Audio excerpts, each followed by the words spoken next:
So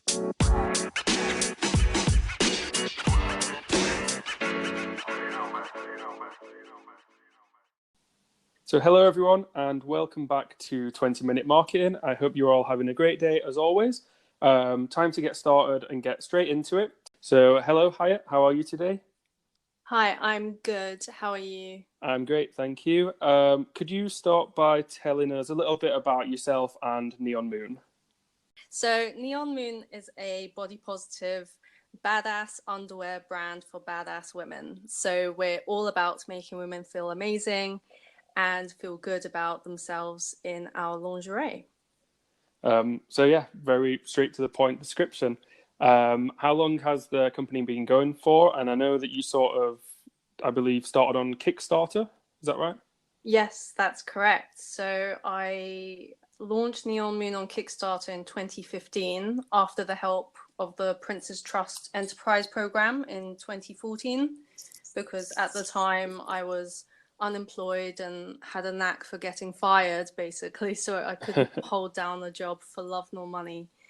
And I felt that it was the perfect opportunity as a 24-year-old to just garner some business knowledge and set up Neon Moon. However, not having money required me to crowdfund and launch it on Kickstarter, which it was successful to a 150% more than we've raised that I required. And it's just been organic growth ever since. Yeah, so started like a true example of starting out right from the very basics and working your way all the way to nationally recognized in a sense. Exactly. It's like starting from the bottom, now we're here. To get Drake into the podcast. So yeah, let's just move on right into the main section and talk about marketing.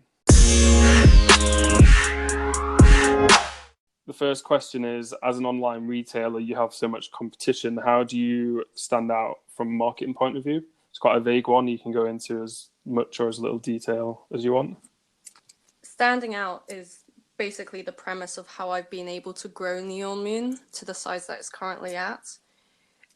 The lingerie industry is so saturated with so many different brands, and Victoria's Secret is holding the market share, that having a different stance and having different values and beliefs that affiliate with people who want to buy from a value-led brand is, I guess, just a differentiator in the market. So even if we're a small brand and a small player, we are able to have a stance within our own little niche. And being niche and having really strong brand core essence is really important in order to have a voice in a saturated market.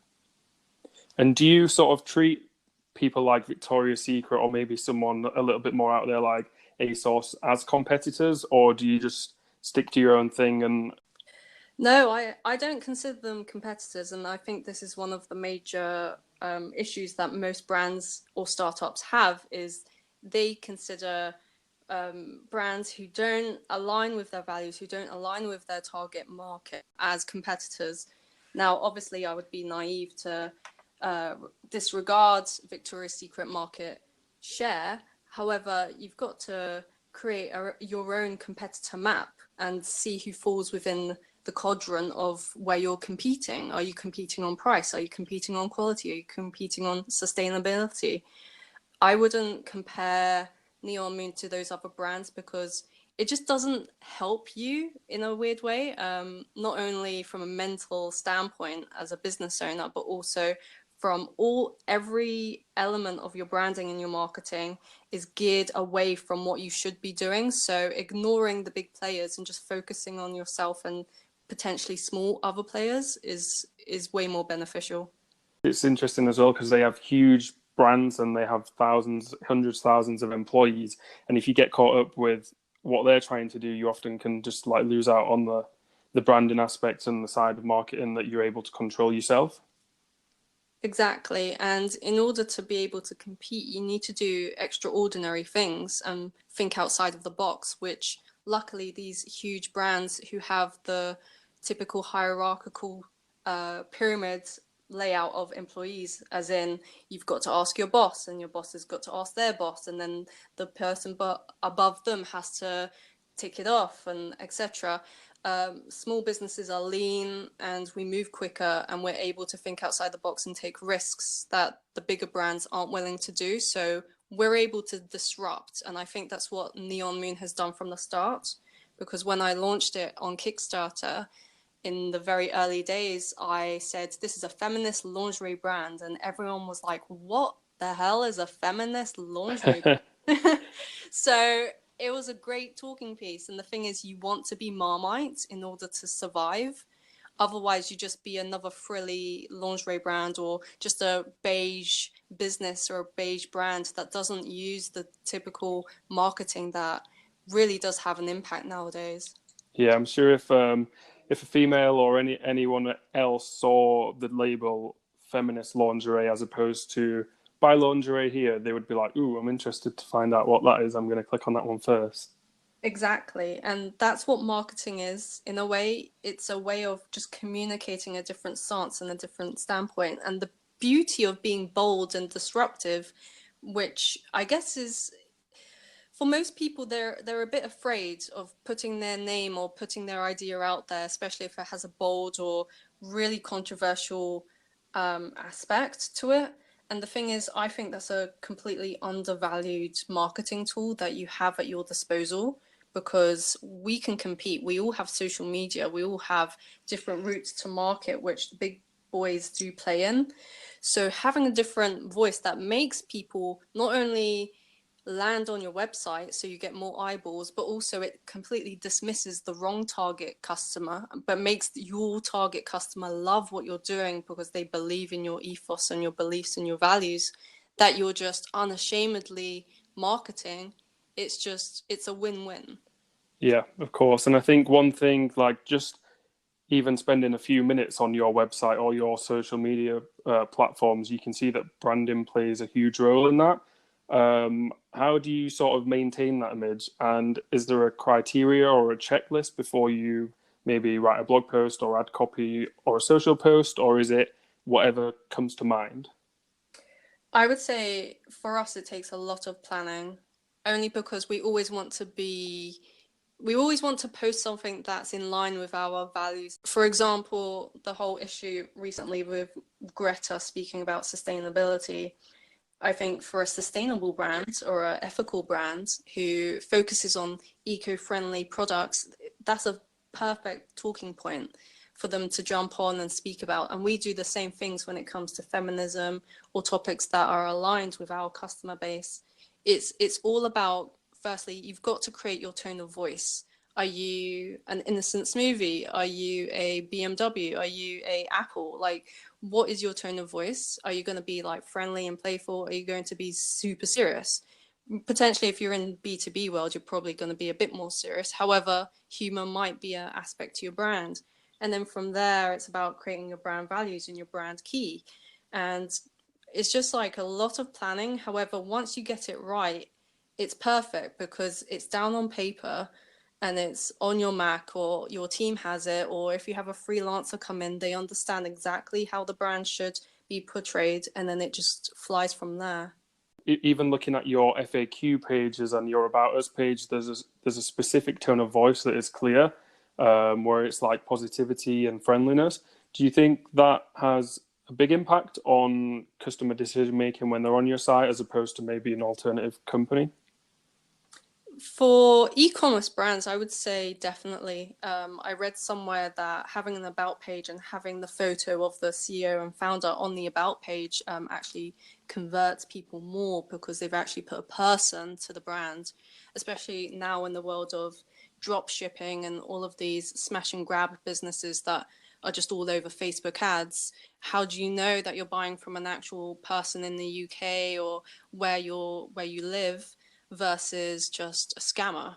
So I think having a very clear, not only imagery, but also having that tone of voice everywhere, all over your brand, and also being unashamedly sharing those posts on your personal social media platforms. So, for example, I like to be active on LinkedIn. I don't really post about Neon Moon on LinkedIn just because there's a lot of men. But if there were more women on my list, then yeah, I would definitely be sharing it there. But having that consistency across every single platform that you have is super, super key. It is interesting that you sort of mentioned your personal LinkedIn, because your personal LinkedIn is still just as equally as much a sales platform or a way to increase brand awareness as your actual website. If you have a bunch of followers and friends and connections on LinkedIn, it's a great way to showcase the tone across your whole company. Completely agree. And I think LinkedIn is actually a platform that's being underused and undervalued. I was reading a post from a friend on Facebook yesterday asking people to connect with her on LinkedIn, and one of her connections said, LinkedIn is dead. And I just looked at that and I thought, wow, these people are just missing a golden opportunity, because marketing is about people, right? Yeah. Facebook ads and any form of ads are just a communication to people. So what's the best way of communicating what you're doing and your brand and your business is by actually having people believe in you and people connect with you. That's just an easy sell. Yeah. It never makes sense to me when people just cannot either push themselves to post vulnerable posts about themselves or pictures on themselves, or saying, oh God, I had an awful day today, or saying, oh, I had a great day today. And not being able to share that means that you're always going in cold, in my opinion.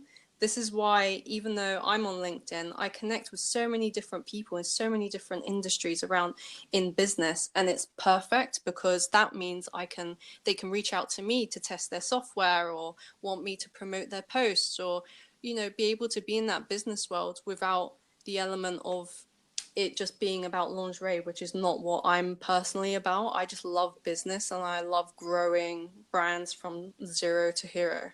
Yeah, and you lose that face-to-face recognition without using the social media platforms such as LinkedIn. If someone's clicking on your ad or something else, you don't necessarily know who it is on the other side of it. Exactly. And if it's a person who is on LinkedIn and saying, hey, I've just secured this round for my business, or I've just started up this venture, or I'm doing this, it's like, whoa, I want to be a part of your journey. And that is essentially what selling is about. It's a people's game. You're selling from one person to another. So yeah, and LinkedIn's organic reach at the minute is absolutely insane. So I think capitalizing on that and is just amazing. I don't know how I've managed to garner like 17,000 followers in the space of a year. It's quite a Because sum.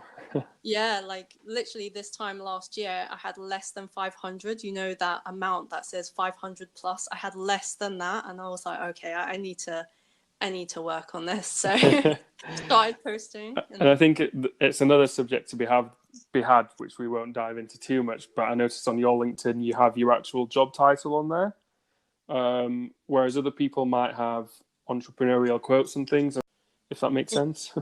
oh, completely. It makes perfect sense. And for me, when it comes to employing people, which might be great in terms of people marketing themselves on LinkedIn, when I employ people, I don't employ people for what they can do. I employ people for how they are, like their traits and their skills. For example, a girl called Shakira that I hired, she's just super hardworking. She had no experience, but she was just super hungry and just made it very, very clear across all of her social platforms. And she's super funny. So I was like, yeah, this is exactly the kind of woman that I want to be around on a daily basis. And And I think the training and the experience will come in time, of course. exactly. Yeah. I'm just going to sort of move it back to marketing. I read a blog interview of yourself, actually. I think it was from a few months ago, might even been a year or so, about how when your company was growing, you kind of stalled production of new products because you were so focused on the marketing elements of it. Did you find that launching those new product ranges is easier, or do you think it's better to sort of stick to the top selling items and focus on those from a marketing angle? From a marketing angle, I think from a sales angle, I think the Pareto principle dictates, which is, 80% of your sales will come from 20% of your products. Yeah. And delving into that data from a marketing standpoint is key, because if you know that one product will make 80% of your sales, then why aren't you advertising that product? You know, why aren't you pushing that one product out all of the time? Because if they're most likely never gonna buy, or your bread and butter isn't the other 80% of products, then just focus on that 20%, really. So I'm just going to keep it quite generic because I think we've gone quite specific for the first 10 minutes. What would you Yeah. say for Neon Moon, the channels that you find most effective are that we might not have mentioned so far, maybe SMS or billboards or direct mail, for example? I would say email is definitely, the email newsletter always gives a ROI. And I think because we haven't really spent a lot on advertising, I would say like word of mouth within our sphere, and also Yeah. PR. PR has been one of the most, I don't know why it's so overlooked, but PR has amazing ROI in terms of not only for SEO purposes, because you're building your backlinks, but also for just getting people to be aware about your brand, but also from a reputable publication. And a lot of small brands that I speak to ask for my advice. They are so afraid of contacting journalists, and it blows my mind, because when I launched Neon Moon, I literally just contacted every single major journalist and every single major publication here in the UK, and then it just spread to America and all over the world. Like, we went viral a good few times because you just got to be unafraid. And I think PR is definitely one that is so overlooked. Yeah, I think it's the challenges of PR always seem to get just thrown to the bottom of the list of tasks in marketing, in a sense. I know for certain that I'm not the most proactive in contacting journalists about stories. I think the industry that I'm in is a little bit more difficult than sort of the angle that you can take. But it's just all about getting out there, and you might get quite a lot of people saying no, but when you get that one person to say yeah, it can really open up a lot of doors for you. Exactly. And that one door that opens, most journalists look at other people's writing and other publications that they can jump on in terms of topics. But when it comes to marketing, I think there are two key points in terms of what marketing tools and platforms that you use. Is number one, you've got to keep thinking about the long term. Why people don't think about PR and SEO necessarily is because it's a long-term gain. It's not a Facebook ad that can get you instant sales. It's thinking about the long-term value of your brand and business. And the second is never to have all your eggs in one basket. And this is a Yeah. major thing that I've learned. Most brands tend to just focus on solely on SEO, or solely on Facebook ads, or solely on LinkedIn ads, or trade shows, or whatever, when actually you should be doing every single one of them at all times, and then optimize those platforms, which sounds insane, but you have to find out where your target customer Yeah. is and work on them all at the same time, and never have all your eggs in one basket.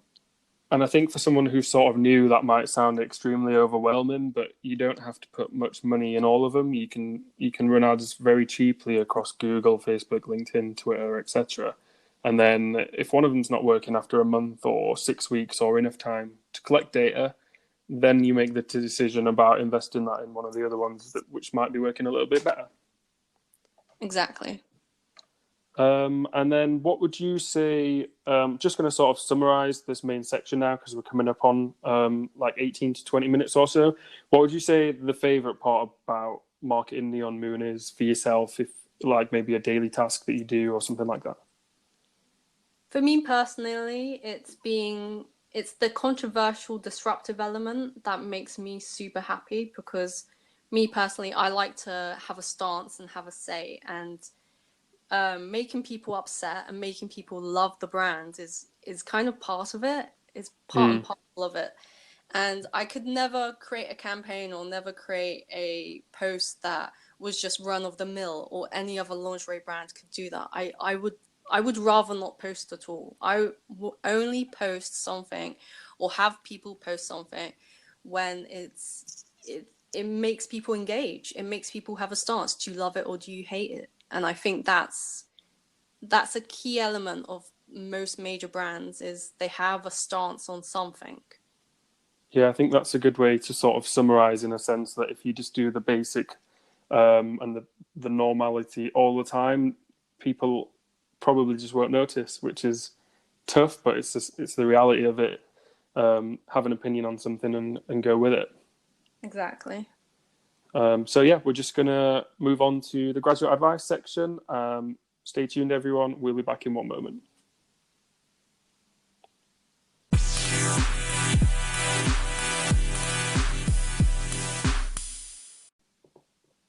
Okay, so just time to finish off and chat a little bit about graduate advice.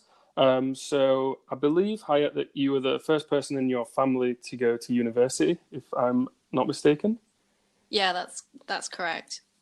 And then you got tired of getting fired at entry-level jobs, which we've mentioned, that led to you setting up your own company.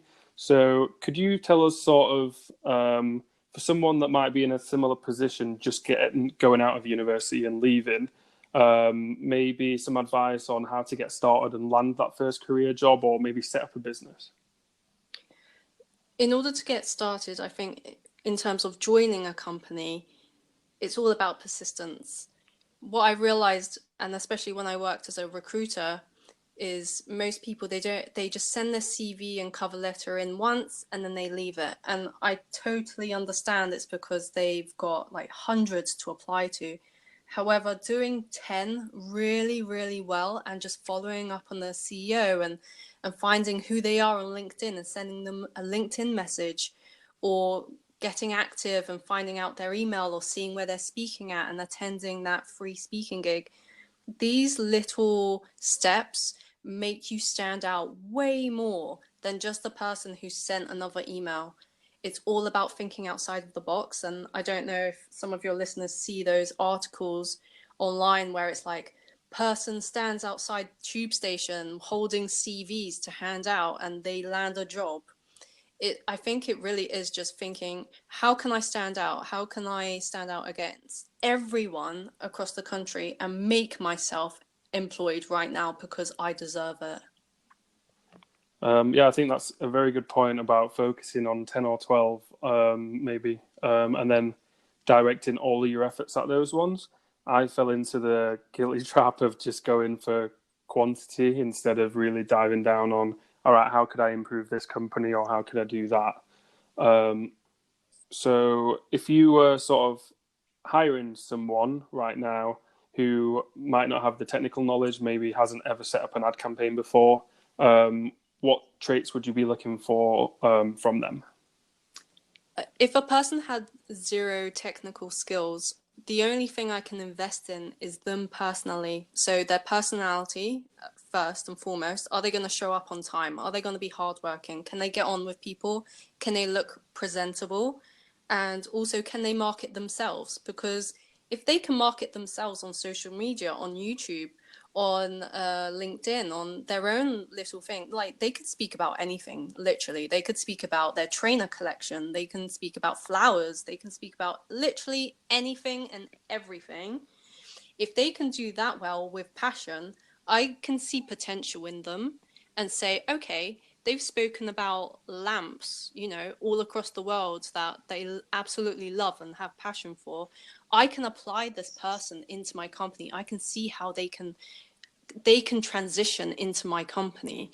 And I think that's how most people are. They hire a person that they can work with, and person that they like, and person who can actively market themselves and see the potential for them to do that for their own business too. I think that's a great way to finish off.